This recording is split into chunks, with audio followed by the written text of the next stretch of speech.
How you doing? Dan here, haven't been around for a while. Today I want to talk to you about stress. Even that word kind of stresses us out, doesn't it? But why is that important? Why is stress important? Why do we need it? Why don't we need it? And what does it do to us?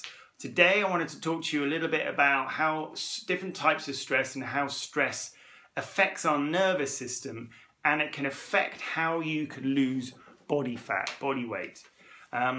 Most people that come to boot camp, most clients that come to see me for one-to-one, fundamentally one of their top goals is they want to lose some body fat and they want to feel good and look good. And that's absolutely fine. But this is the kind of thing that I show my one-to-one clients because it tells them and gets them understanding the different types of stresses and how you can manage it. And if you feel like you're stressed as we go through this, or you feel like you're under a lot of stress with your lifestyle, then you're going to struggle to lose weight. So hopefully some of this information is going to help you. So essentially, the way our body works is that it has our nervous system and hormones that kind of our nervous system and our senses detect whether something's a threat, whether it's stressful, and then we release hormones in order to deal with that stress. Now, there are kind of 6 fundamental categories of stress. I'm not going to go through all of them. I will go through some of them in a minute. And each type of those different types of stress has exactly the same physiological response. So whether you get kicked in the shin, whether or not you skip a meal, or whether or not you're struggling to pay your mortgage, the physiological response, the hormonal cascade, is exactly the same. We release cortisol, we release adrenaline, we release other hormones which basically prepare our bodies to fight and flight.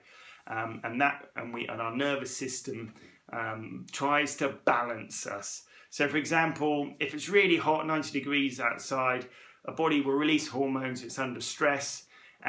Even though it's 100 degrees outside, our body temperature will still remain around about 37 degrees.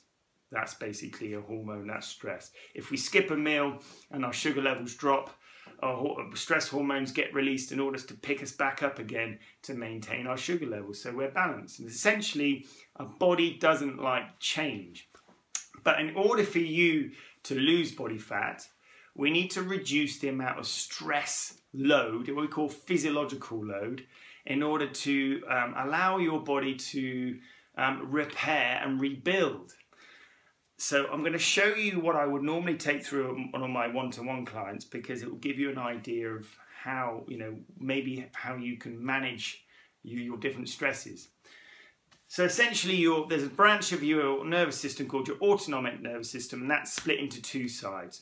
On the left-hand side even, you've got the fight and flight, the sympathetic nervous system, okay? And that basically speeds everything up. It speeds up when we're under stress. It speeds up heart rate, it speeds up blood pressure, increases blood pressure. It takes blood away from the insides and out. It mobilizes sugars. It kind of prepares you to fight and flight. And it's basically a survival mechanism. So whether or not we have safety and security threats, whether we have food stresses like we eat too much, we eat too little, or we eat poor quality, or eat sugar. We have level sex issues, relationship issues, maybe we're not connected. We have a toxic environment, so maybe we're using products or a polluted environment that are not great. We have stinking thinking. We have worry, anxiety, we have jealousy, we have all the kind of negative emotions which all evoke that physiological response. And we can do that all day long. It could be that we're exercising too much with stress, or too little, we're sedentary.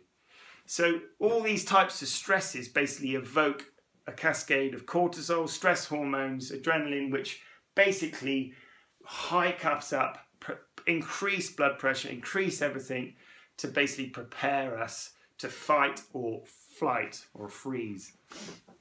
On the other, and this is basically what we call catabolic. It's a catabolic effect. It basically breaks down our body. And the more stress we're under, the more this is hiked up, the less likely we're going to repair. So on this side, we have the other branch of the nervous system called the autonomic nervous system, called the parasympathetic nervous system. You can see that in green. And essentially what that does is repair us. So the first part of the day, generally you would be under stress, you're under catabolic stress. And the second part of the day, when the light goes down, we're repairing. So we're releasing DHEA, growth hormones. And this is very much linked to slowing down everything, reducing blood pressure, reducing heart rate, pushing blood around to our digestion, improving digestion, assimilation, absorption, repairing our muscles and our joints from the day before. But essentially what we call an anabolic effect, a repair effect. Now the issue is, when there are a lot of these stresses going on, this side, the repair and anabolic side, get, and that's not good news. So what can happen is that your day is full, especially if we have these types of things, is that instead of having a small part of the day, in old money, whether you were hunt and gathered, now we have all those stresses which push our kind of catabolic phase, our breakdown phase, our stress phase too much, and we have a reduced repair cycle. Now what that means in terms of body weight is when the body is sympathetically driven, when it's stressed, it doesn't want to lose body fat. It won't want to burn calories. And you may have noted, for the people that know this, is when they exercise too much, there's too much stress in their lives, and they try and murder themselves because they got the wrong diet and the lifestyles and they're overweight. And all they're doing is adding more stress to this side.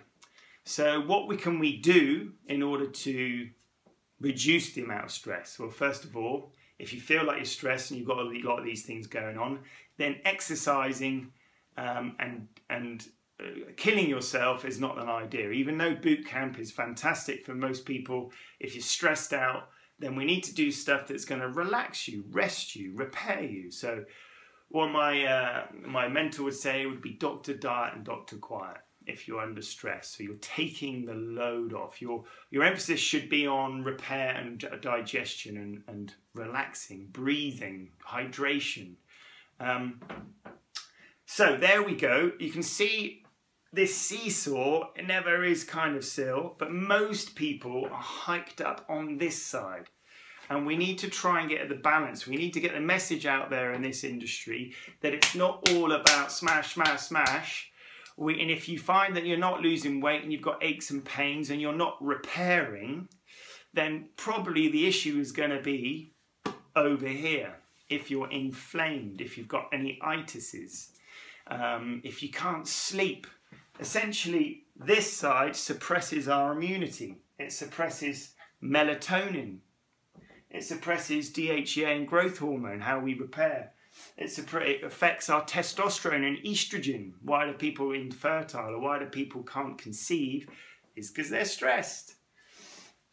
It affects our blood sugars. People have hypos and hyper blood sugars, diabetes, and it affects, our immune system. People get ill when they're stressed. So I just wanted to show you this diagram, because what we want to do more often than not is, when we can, sort of stimulate this side by rest and digest, by good food, good rest when we can, recharge the batteries at the weekend. And then on this side, it's fine. We can exercise and we can, intensely exercise when our stress levels are kind of managed. Hope that helps. If you need any help with this stuff, this is my thing. This is what I do and help people. But simple stuff, hydration, sleep, get to bed on time, meditation, stretching, all those good diet. Spread the word. See you at boot camp. Take care.